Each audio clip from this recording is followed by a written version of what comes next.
Have you ever felt the world pause around you, as if something extraordinary was about to happen? One man, driving down a lonely stretch of road, felt that exact moment.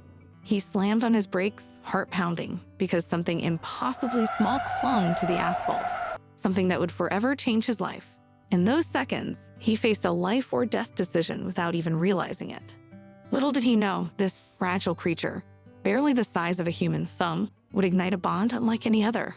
What was this mysterious newborn? And how would it find a second chance in his hands?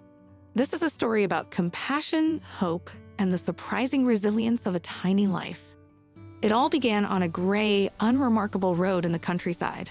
The sun was setting, painting the sky in warm oranges and pinks.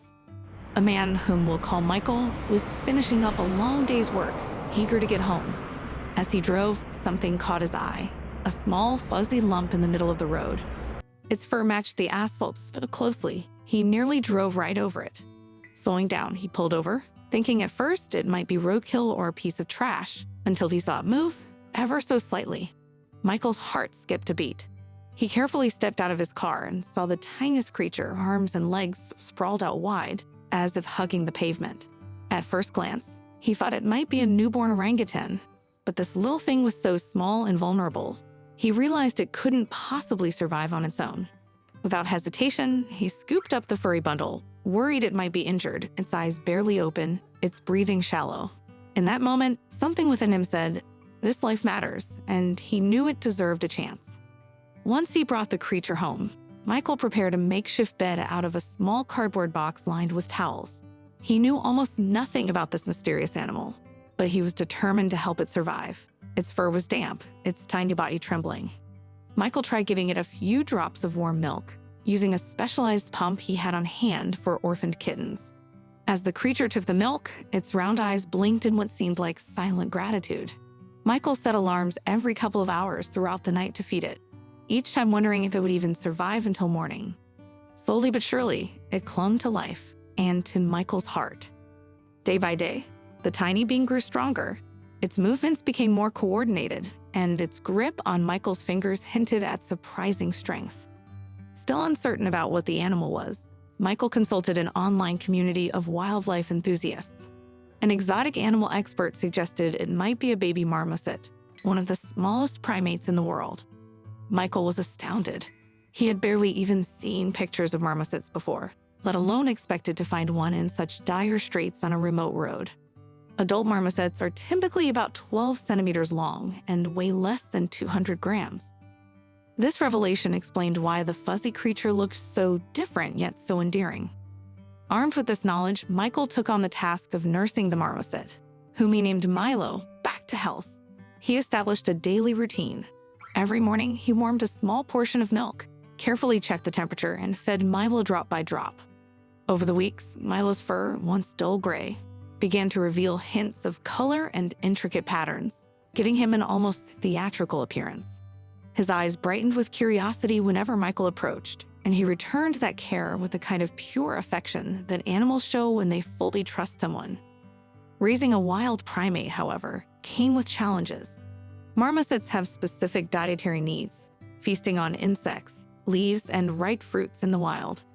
Michael meticulously researched how to replicate that diet in captivity, making sure to include protein sources and healthy fruit options. Occasionally, Milo showed keen interest in human snacks, like candy or bread on the table. But Michael knew that too many processed foods could be harmful. It was a delicate balance between letting the marmoset explore and keeping him healthy. Despite the challenges, their bond only grew. Marmosets are social creatures, and Milo saw Michael as part of his family group. He'd cling to Michael's arm or shoulder, grooming him in a gesture of love and belonging. As Milo got stronger, he showcased playful mischief, leaping across small gaps, chasing rolling balls, and curling up in Michael's lap for naps. Michael even tried basic training, calling Milo and guiding him to simple gestures. The speed at which Milo learned was astonishing, reflecting the remarkable intelligence packed into that tiny body. Friends, neighbors, and family soon heard of Milo and came to meet him, marveling that such a small primate existed at all. With their curiosity came the reminder that marmosets are illegally traded for high prices. This fact weighed heavily on Michael, who felt protective over Milo's well-being.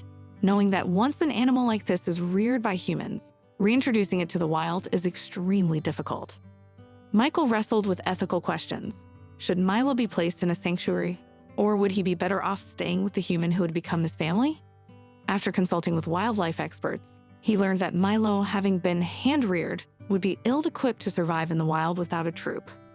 Those sanctuaries might offer more natural conditions, uprooting him from the only home and caregiver he'd known could be traumatic. In the end, Michael decided to keep Milo under his care, with the appropriate permits and regular check-ins from professionals. He built a special enclosure in his backyard, creating a mini forest environment with branches, foliage, and safe hideouts. The moment Milo hopped into his new habitat, his eyes sparkled. It wasn't the vast jungle a wild marmoset might roam, but it was a world of climbing and exploring that felt more natural than a simple cage. Michael maintained Milo's diet with insects, specialized marmoset feed, and occasional fruit treats. Every day brought fresh discoveries for Milo, swinging among branches, nibbling leaves, and bounding toward Michael whenever he approached. The transformation was extraordinary.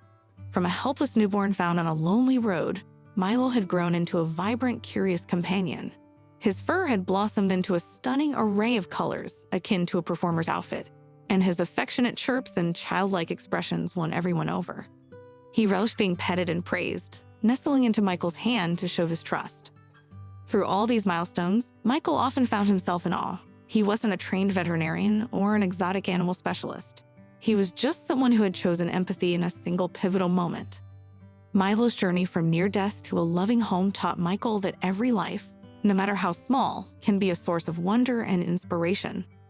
This story also serves as a reminder that many animals are bought and sold without regard for their well-being, and that compassion and informed decisions can make a world of difference. If you find yourself touched by this tale, consider supporting reputable wildlife organizations or sanctuaries that rescue and protect animals like Milo. Donate time, money, or simply spread the word.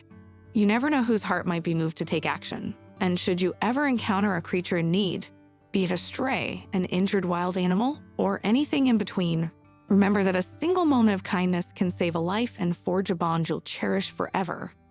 Thank you for joining this journey. From a deserted road to a carefully crafted home, Milo's story reminds us that miracles can appear in the unlikeliest places when we choose empathy over indifference.